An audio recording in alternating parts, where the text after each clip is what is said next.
RTI Live News. Ask for right.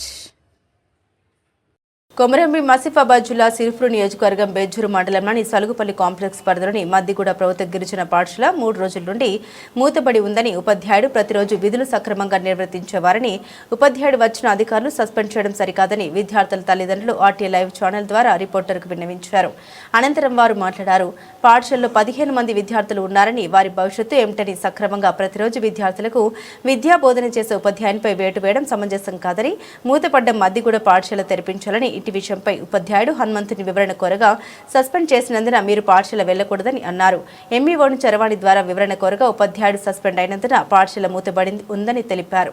ఇప్పటికైనా సంబంధిత అధికారులు విద్యార్థుల భవిష్యత్తుకై పాఠశాల తెరిపించి విద్యార్థులకు ఒక ఉపాధ్యాయుని కేటాయించి విద్యా బోధన చేయాలని విద్యార్థుల తల్లిదండ్రులు వేడుకుంటున్నారు. ఆయన చెప్తే ఆయన కూడా వస్తాడు పొద్దున్న దాకుంటా. ఇవాళ సార్ రాలే సార్ వస్తాడు, రోజు వస్తాడు, పొద్దుపోయి దాకుంటా. ఇవాళ తాళం వేసింది. అరే ఆ వాసింది అచ్చుడు పోయిండు అద్దని చెప్పి ఎవరేమన్నారు?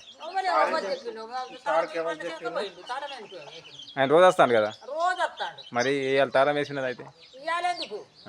నిన్నటి నుంచి మొన్న శనివారం నుంచి చెప్పిండు అద్దాని. ఆయన ట్రాన్స్ఫర్ చేస్తాడట. ఎందుకు? ఆయన రోజు వస్తాడు కదా. రోజు వస్తాడు కానీ వాళ్ళకి ఏమున్నదో నందరాం సారు ఈ మడవలు అల్లుడు ఎరికిగా స్నేహితు ఈ రావటాల నందరాం సారు బిచ్చమయ్య సారు వాళ్ళ పెద్ద మేడంకు ఇచ్చిందట అన్నీ. అయితే నా కొడుకు 10,000 ఇస్తే చెప్పుడు కదా. ఎన్నో తరగతి? ఎక్కడ చదువుతా? ఇక్కడనేనా? సార్ రోజు వస్తాడా? రోజు వస్తాడు కానీ రాసి ఇచ్చిండట. ఈ రోజు రాగా ఎందుకు రాసిస్తారు?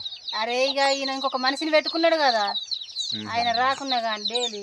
అయితే ఏమైంది, ఇక అందరికి రాసిండట కదా ఇక్కడ నందరాం సార్. ఎంతమంది ఉన్నారు పిల్లలు? ఉంటారు 15 మంది. 15 మంది దాకా ఉంటారు. బడి కావాలి మరి, బడి లేకుంటే ఎట్లుంటే సార్లు లేకుంటే సార్ కావాలి కానీ సార్ కావాలి మరి. నేను కదే ఇవాళ సాయంత్రం ఫోన్ చేసి చెప్పుదాం అనుకుంటూ ఉంటుంది. నేను